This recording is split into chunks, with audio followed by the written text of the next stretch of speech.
Alors dans cette série de présentations, je vais vous présenter les différents points qui me semblent importants à retenir sur le cancer de la prostate. Je remercie Jade Cassière qui a fait le travail de mise à jour.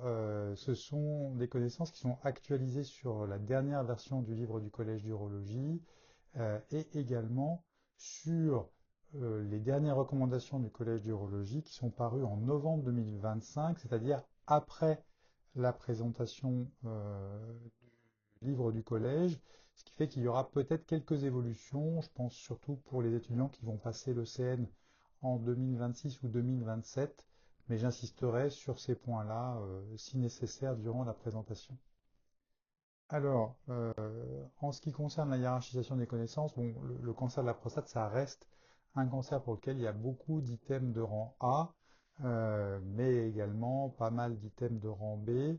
Bien sûr, cette présentation n'est focalisée que sur les éléments du livre du collège qui sont des items de rang A ou B. Il n'y a pas de place pour d'autres informations. Alors, les objectifs pédagogiques de cette première présentation de 10 minutes, c'est de vous faire retenir les éléments principaux autour de l'épidémiologie du cancer de la prostate et notamment les points à retenir sur les facteurs de risque. Alors, l'épidémiologie, c'est le point le plus important. Quels sont les chiffres clés du cancer de la prostate qu'il faut retenir? Un, c'est le cancer le plus fréquent chez l'homme. Deux, c'est un cancer qui a une lenteur d'évolution très grande. Vous voyez que l'âge médian de décès, alors que l'âge du diagnostic est de 68 ans, l'âge médian de décès c'est 83 ans. La survie à 10 ans c'est 80%. Donc c'est un cancer de la prostate qui va avoir une évolution potentiellement relativement longue. C'est ce qui fait en fait la très grande difficulté de la prise en charge et de la réflexion autour du cancer de la prostate. Euh, mais vous voyez que ce n'est pas du tout un cancer anodin, ça reste malgré tout la troisième cause de mort par cancer chez l'homme.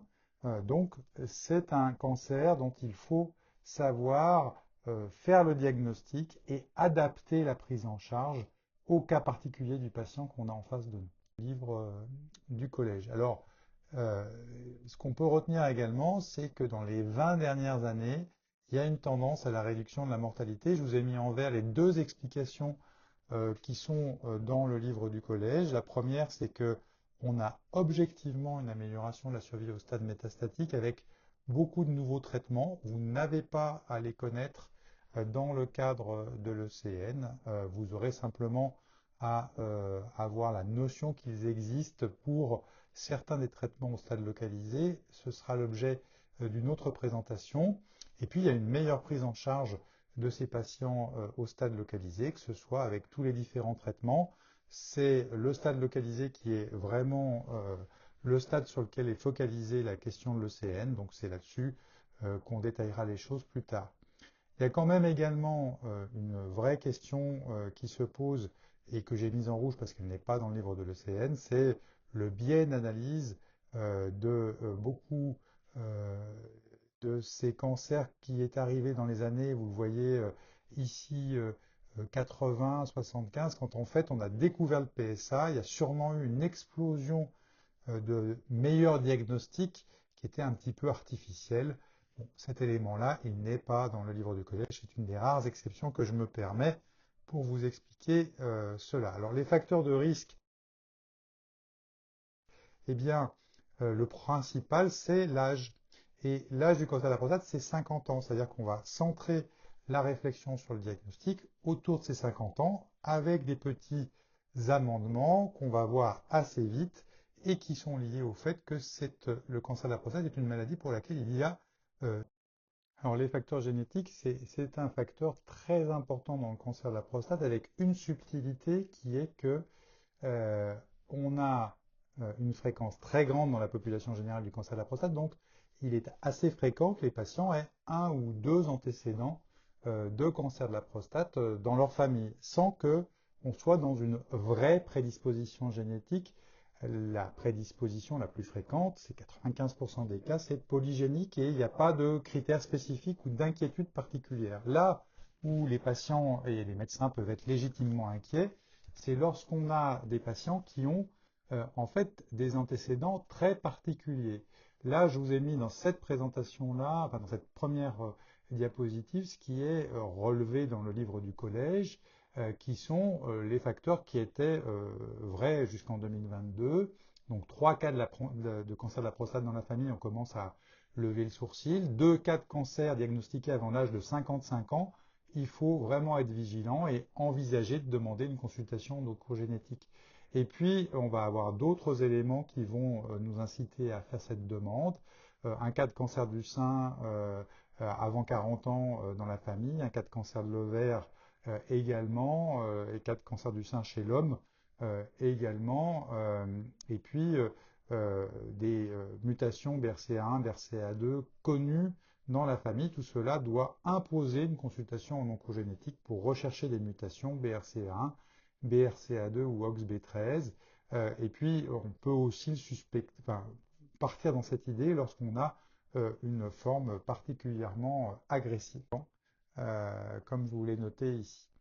Et donc, l'indication de consultation oncogénétique, ça, c'est un élément. Là, je vous ai montré ce qui était dans les recommandations qui sont dans le livre du collège. Donc, pour ceux qui vont passer le CERN en 2025, ça reste tel quel, mais peut-être que dans le futur, il y aura cette évolution-là. Et donc, dans les dernières recommandations, est apparu à peu près les mêmes choses, vous voyez. Par contre, on a cette histoire familiale évocatrice de syndrome sein-ovaire ou du syndrome de Lynch, qui est un élément qui va faire demander une consultation oncogénétique. Donc ça, c'est quelque chose qui a probablement évolué dans les années qui viennent avec cette analyse BRCA1, BRCA2, qui est également un élément important qui fait penser que ces patients sont plus à risque de développer des tumeurs de la prostate plus tôt et potentiellement plus agressives. L'origine ethnique, c'est également un élément qui est aujourd'hui accepté et dans une condition qui est très particulière, on a démontré qu'il y avait un risque augmenté aux Antilles pour les patients d'ascendance africaine, avec là aussi une agressivité plus grande et un risque de sous-stadification. Il y a une petite erreur dans ma diapositive. Alors, le facteur environnemental, eh bien, il a été relativement démontré. Aujourd'hui, c'est la pollution à la chlordécone, qui est un insecticide utilisé pour tuer les charançons de la banane, et qui a amené l'inscription du cancer de la prostate au tableau des maladies professionnelles en 2021. On a d'autres facteurs environnementaux qui sont maintenant relativement reconnus, comme l'obésité, le syndrome métabolique, pour lesquels il y aurait un risque plus élevé de cancer de la prostate, avec dans l'obésité peut-être un plus haut taux de forme à haut risque, c'est plus discutable.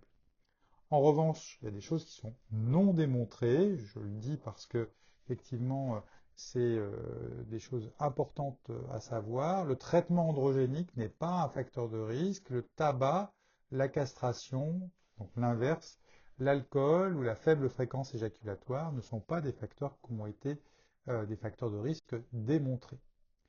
Autre élément, et ça c'est un élément de rang A, il n'y a pas de chimioprévention du cancer de la prostate. On va redonner les habitudes générales pour tout cancer, et même s'il n'y a pas d'éléments démontrés ou de liens démontrés avec l'alcool, le tabac, bien sûr qu'on va conseiller aux patients de l'éviter, on va conseiller aux patients d'avoir une alimentation régulière et équilibrée, une activité physique régulière. Donc les 3 messages à retenir, c'est que le cancer de la prostate est une tumeur exclusive de l'homme, fréquente à partir de 50 ans, avec un pic à 68 ans. Le facteur de risque génétique est minoritaire, mais il expose à des tumeurs agressives et précoces qui indiquent une consultation oncogénétique. Il n'y a pas de chimioprévention du cancer de la prostate. Je vous remercie.